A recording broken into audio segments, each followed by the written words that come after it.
Are you wondering how in the world you're supposed to pick a real estate agent? Let's talk about it. In this video, I am going to give you some tips and hopefully some beneficial information to help you pick a real estate agent. One that will just be the agent that you dream of. No, but in all seriousness, the real estate agent that you choose is so important and can really make or break the home buying or selling experience. So let's get into it. Hey there, this is Christina Sparks, Realtor with Real Broker, owner, House of Sparks. Okay, first of all, where do you look? How do you even begin to locate a real estate agent? And in all honesty, you could just post in any Facebook group page looking for a realtor and they will come out of the woodwork. And that's if you want to do that, that's an option. Of course, that you can do that. What I would suggest is probably asking family, asking friends, probably ones that have recently purchased or sold a home, and ask them what their experience was with their agent, what they didn't do, what they did do, what their communication style was like. Just ask all the questions. Ask your family and friends first. And if you can't find an agent that way, maybe go to Google and ask Google and see what pops up. And then from there, a lot of times these agents will have either websites or what are those called? Google business pages, right?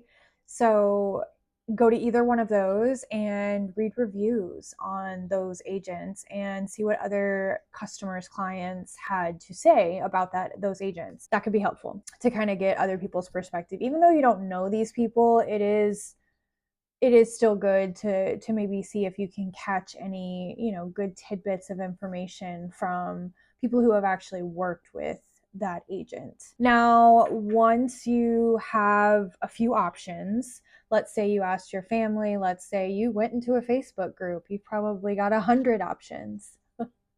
But let's say you've got a few options written down. What is the next step, right? So the next step would be get your options together and go to Google, go to Zillow, go to Trulia, read their reviews, navigate their websites, because honestly, if you start working with them, they are likely going to share listings with you via their websites. So look at their websites. Are they easy to navigate? Are they clean? Are they full of information?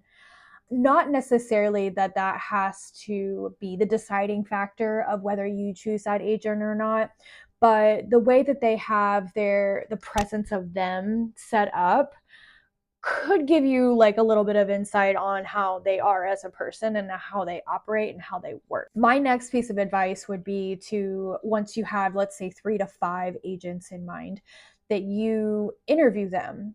This could just be a phone interview. Call them, text them. First of all, see how long it takes them to reply.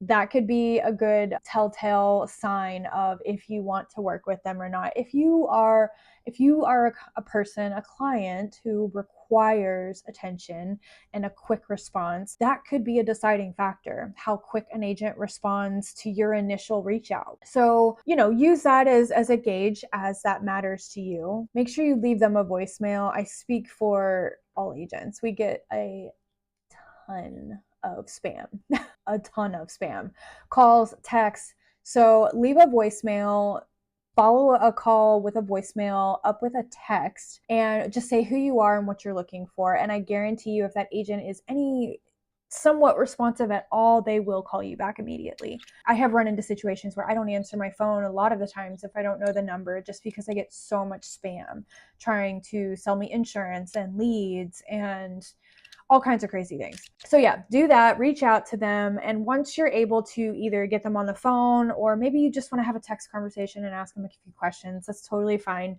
But get them on the phone, text them, and ask them a few of these questions.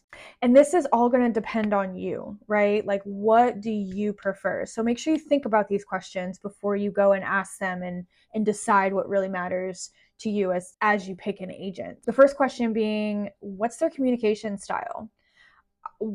which is also a question you need to ask yourself. You know, do you prefer phone calls? Do you prefer text messages? Do you prefer emails? How do you as the client prefer to communicate?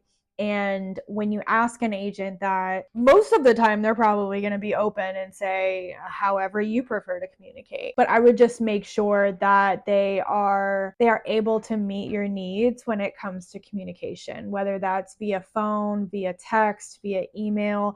And it's not just in response time, but it's in clarity and being able to give you all of the information that you're asking for the first time. How patient are they? You know, are they educated? Are they in the educating client business? Do they educate their clients? Because a lot of times as a client, like, you may not even know what to ask. Although this particular skill set may be hard to gauge within just, you know, a few minute conversation, this is something that you can kind of grasp a hold of as you start working with an agent. You are not tied to any agent. You can fire an agent. I say fire like it's so aggressive, but it's not. If you're not vibing with an agent, if it doesn't work out, it doesn't work out. You deserve and should have good communication with your agent. So definitely feel an agent out and make sure your personality and their work style is going to fit your needs as a client. That is the most important part, because these two factors can literally make or break a transaction. It can make this a miserable experience for you as a home buyer or a home seller, or it can make it a wonderful experience. Just make sure you are interviewing, asking a couple of questions to the agent, and maybe doing some background, looking at their website, looking at their reviews. So yeah, make sure you're doing these things before you jump the gun and hire an agent to help you buy or sell a house. If you have any questions, feel free to reach out. I'm happy to help any way that I can. Have a great day.